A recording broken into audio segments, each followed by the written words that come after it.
ልብ በሉ።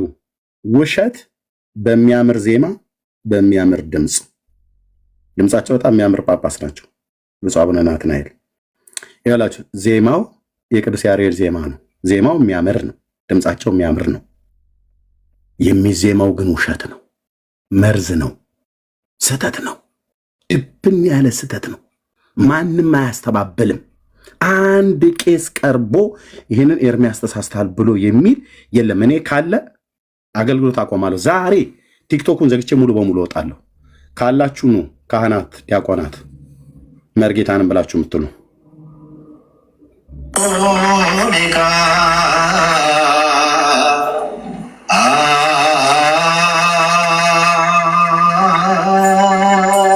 ወረቡን የመለሱት ኦኬ፣ ወረብ ይባላል ይሄ።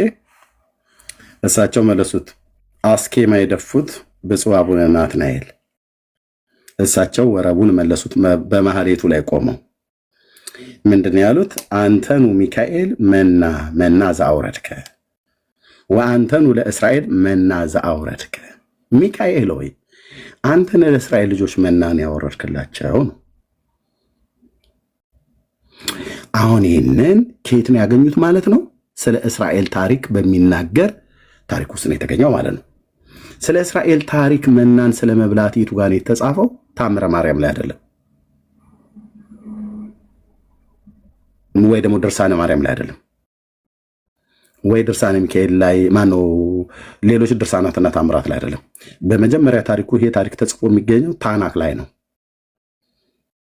ኦኬ፣ ፔንታቱክ ወይ ደግሞ አምስቱ ብሔረ ኦሪት የሚሉት በአምስቱ መጽሐፍት ማለት ነው። በሙሴ በዘፍጥረት፣ በዘጸአት፣ ዘሌዋውያን፣ ዘሁልቁና ዘዳግም ማለት ነው። ይሄ ቃል በዛ በአምስቱ ብሔረ ኦሪት በቶራው ላይ አለ እንዴ? በአምስቱ ብሔረ ኦሪት ላይ አለ? የለም። በአምስቱ መጽሐፍት ውስጥ አንድም ቦታ ላይ ሚካኤል ለእስራኤል ልጆች መናን አወረድክላቸው ብሎ የሚል የለም።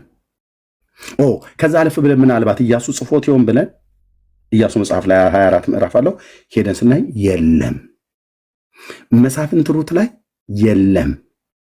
ሳሙኤል አንደኛ ሁለተኛ የለም። ይህንን ያነበበው እረኛው ኤርሚያስ ነው የሚነግራችሁ። አንደኛ ነገሥት ሁለተኛ ነገሥት የለም ሚካኤል መና ወረደ ብሎ የሚል። አንደኛ ዜና ሁለተኛ ዜና የለም። የአብርሃም አምላክ ምስክር ነው። ኦኬ፣ እዝራ፣ ነህምያ፣ አስቴር የለም። ኢዮብ ዳዊት ላይ የለም። ምሳሌ ላይ የለም። መክብብ መጽሐፍት ላይ ይኖሩ ይሆን ሰሎሞን ጽፎት ወይ መኃልየ ሰሎሞን ላይ የለም ሚካኤል ለእስራኤል ልጆች መና ወረደ ብሎ የሚል። ኢሳይያስ ኤርሚያስ ላይ የለም። ሰቆቃዊ ኤርሚያስ ላይ የለም። ወንድሞቼ ሆሴ አሞጽ ላይ ዳንኤል ሆሴ አሞጽ ላይ የለም እያላችሁ የነቢያት መጽሐፍ እስከ ሚልኪያስ ድረስ ብጠይቁ የለም። አዲስ ኪዳን ላይ ማቴዎስ፣ ማርቆስ፣ ሉቃስ የለም። ሐዋርያ ሥራ ላይ ሳይኖር አይቀርም የለም። ሮሜ ላይ ትዝ አይልም ኤርሚያስ? የትም ቦታ ትዝ አይለኝም። 16 ምዕራፍ አለው። እኔ ጋር መታ አታምታታም፣ ውሎዬ ከእግዚአብሔር ቃል ጋር ነው። የለም ሚካኤል ለእስራኤል ልጆች መና ወረደ ብሎ የሚል አንደኛና ሁለተኛ ቆሮንቶስ ላይ እስኪው ግድ የለም ኤርሚያስ የለም። ገላትያ፣ ኤፌሶን የለም አልኩ በአራት ነጥብ። ቆላሲያስ፣ ፊልጵስዩስ ላይ ምንም የለም። ተሰሎንቄ ላይ አለ፣ እዛ ጋር እናገኘዋለን ግልግል። ስለዚህ የለም አንደኛ ሁለተኛ ተሰሎንቄ። እሺ ጢሞቴዎስ አይሁዳዊ አይደል? እሱ ሊጽፈው ይችላል። የለም እዛም ክፍል ላይ እንዲህ ያለን 27ቱ የአዲስ ኪዳን መጽሐፍ ጠይቅ የለም። ከየት አምጥተው አዜሙት? ውሸት እንዳልኳችሁ በሚያምር ዜማና በሚያምር ድምጻቸው በጣም የሚያምር ድምፃዊ የሆኑ ሰው ናቸው። ከየት አምጥተው ይህንን የዋሹ? ሌላው በዜማ የሚዋሹ ሁሉ እንደዚሁ አይነት ነጭ ውሸት ነው። አንዳንዶቹ ቅድም ይህን ውሸት በዜማ ሲቀሽሩት እታች እልል ሲሉ ነበር። ያ ውሸት የዲያብሎስ ነው። አባቶቻችን ሲዋሹ እኛም ደግሞ ለዲያብሎስ ውሸት እልል ልንል ይገባል። ኤርሚያስ ይህንንማ ልትነፍገን አይገባም ብለህ ካላልክ በስተቀር ውሸት እየተዜመልህ እንዴት አሜን ብለህ ትላለህ? እንዴት እልል ብለህ ትላለህ? መብትህ ነው። ያው የዲያብሎስ ልጅ ነኝ እያልክ ነው። አሁን እኛ እውነት ነው ብላችሁ እንድትሉ እኛም አብሬን ከእናንተ ጋር አሜን እንድንል ከተፈለገ አንተኑ ሚካኤል መና ዘአውረድከ ወአንተኑ ለእስራኤል መና ዘአውረድከ ረዳይ ምንዱባን ሚካኤል ረዳይ ምንዱባን ብሎ የሚለውን በተለይ አንተኑ ሚካኤል ዘአውረድከ መና ለእስራኤል ብሎ የሚለውን ከመጽሐፍ ቅዱስ ሲጠቅሳቸው አሳዩን። እሱን ሲጨርሱ ወደ ኪዳነ ምሕረትም ትዞርና ማርያም ነች ብሎ ይላል። እሱን ሲጨርስ ወደ ጌታ ወደ ኢየሱስ ክርስቶስ ትምህርት እንመጣለን። እሱን ሲጨርስ ወደ ሙሴ እንመጣለን። ከእንዲህ አይነት ተረት እናቶቻችሁን ዘመዶቻችሁን እየደወላችሁ ንገሯቸው፣ አድኗቸው። ኦርቶዶክስ ህዝቡን የስተት ትምህርት እየመገበች ነው። እግዚአብሔር ካህሌ ሁሉ የሆነውን አምላክ የሰራውን ነገር ለፍጡር ሰጥተዋል። ማርያም በሌለችበት ዘመን እሷ ልጅ ያደረገችው ብለዋል። ሚካኤል ነው ያበላው ብለዋል።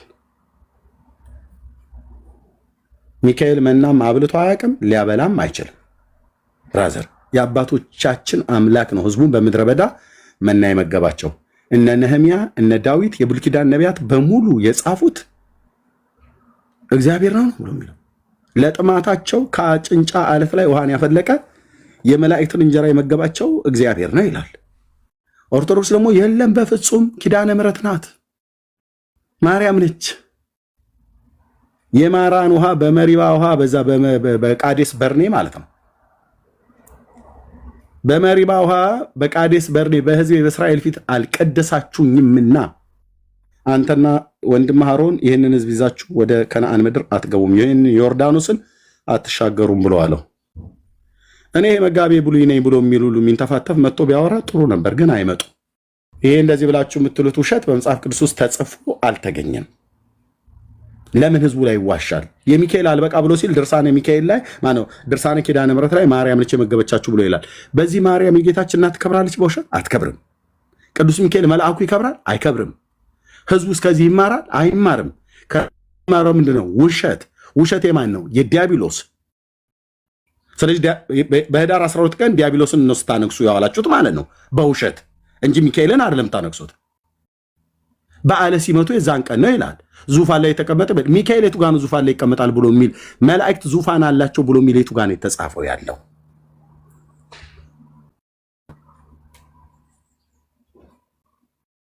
የለም። ማዳኑን ለህዝብ ለአሕዛብ እንናገራለን። አዳኝ ከእግዚአብሔር ልጅ ከኢየሱስ ክርስቶስ በቀር በላይ በሰማይ በታች በምድር የለም።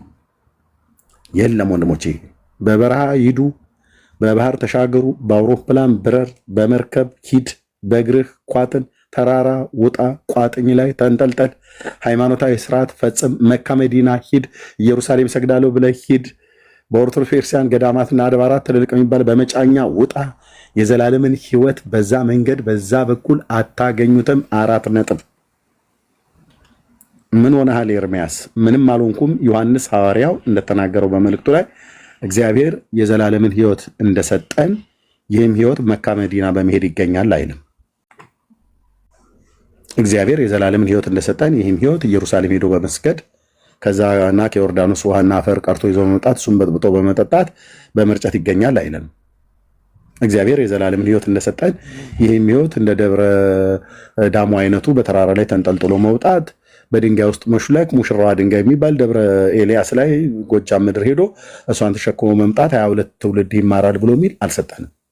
እግዚአብሔር የዘላለምን ህይወት እንደሰጠን ይህም ህይወት በስራ እንዳለ ብሎም አይልም።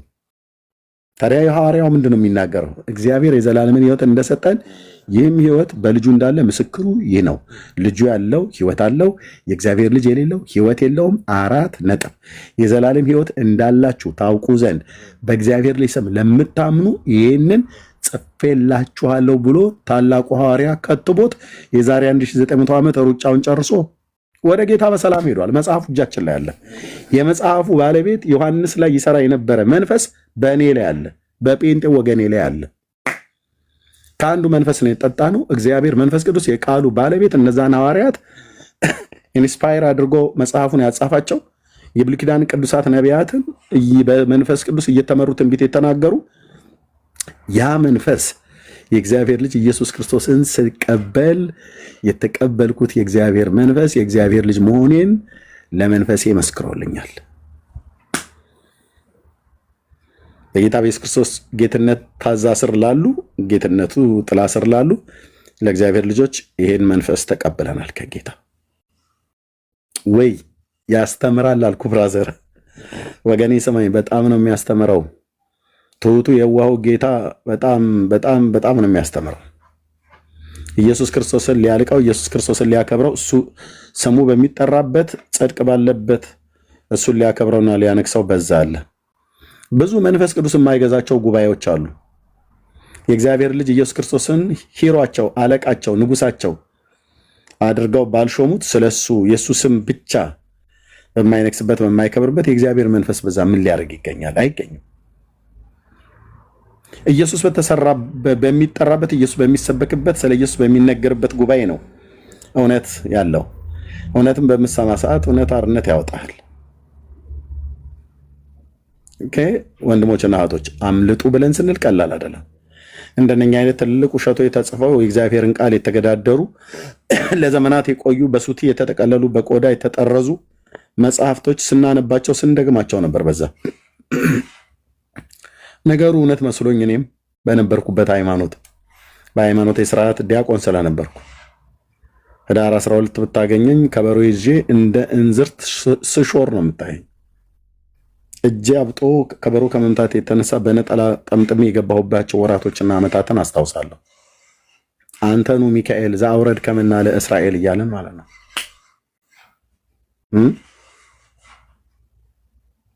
ይቆጨኛል ያ ዘመን። መናን ያወረደው ሚካኤል ነው እያለን ማለት ነው። በቃ ነገሩና ነገርየው በኋላ ላይ ወደ ጴንጤው ስመጣ ነው መጽሐፍ ቅዱስን አንብብ ብለው ሲሉኝ ሳነብ መጽሐፉ ሙሉ በሙሉ እውነቱን ቁጭ አድርጎታል። አሁን በጣም ብዙ ኦርቶዶክስ አገልጋዮች የምንለው ይሄንን ነው አይደለ? ብዙዎቹ ቀደም ቀሲስ የሚገቡት የነበረው መጽሐፍ ቅዱሱን ስናነበው መጽሐፍ ቅዱሱ ብሎ የሚለውና ቤተክርስቲያናችን ኦርቶዶክስ ያለችን ትክክል አይደለም። አንድ አይነት አይደለም። አልሰምር አላየህ አሊዝልን አለ። ሸክላና ብረት ሆኑ ዳንኤል እንዳየው አይነት ማለት ነው። ሊጣበቁ አብረው ሊራመዱ አልቻሉም። አሁን እግዚአብሔር ነው መናን ያበላው ብሎ የሚለውን ክርክሩን የጌታ የኢየሱስ ክርስቶስን የዮሐንስ ወንጌል መጽሐፍ ምዕራፍ 6 እስራኤላውያን ሙሴ ነው በምድረ በዳ መናን ያበላው ብሎ ሲሉ የለም ሙሴ አይደለም አባቴን ያበላችሁ ብሎ ያለው የጌታ ኢየሱስ ክርስቶስንና የራሱ የታላቁ ነብይ የሙሴን እስኪ እንተው ለጊዜ እንተውና ኦርቶዶክስ ራሱ መና አላበላ ብሎ በሚል ሚካኤልን ያበላው ብላ ትላለች፣ ደግሞ ማርያምን ያበላው ብላ ትላለች። የማርያምና የሚካኤልን አበላች ብሎ የሚለውን እንኳን ለማስማማት ኦርቶዶክስን ራሷን ከራሷ ለማስታረቅ ራሷ አንድ ትልቅ ስራ ይጠይቃል። ከዛ ደግሞ የሚካኤልና የማርያም ነው ብሎ የሚለው ተሟክቶ የትኛው ነው ያጽድቁት? የሚካኤል ነው ብለው ካሉ ማርያም ልትቀየም ነው፣ የማርያም ነው ብለው ካሉ ሚካኤል ሊቀየም ነው እየተባለ ማለት ነው። ይሄንን ተረታም ትውልድ ማስመለጥ አለብኝ። ጥሪዬ ነው። ተረታም ትውልድ እኮ አልኩ። የእግዚአብሔርን ቃል ስትተው፣ የእግዚአብሔርን ቃል ስትጥል ለእንደዚህ አይነት ማን እንደጻፈው መቼ እንደተጻፈ ለምን ዓላማ እንደተጻፈ በማይታወቅ መጽሐፍ ተጠላልፎ ይወድቃል። ስለዚህ አንተኑ ሚካኤል ዘአውረድ ከምና ለእስራኤል ይላል።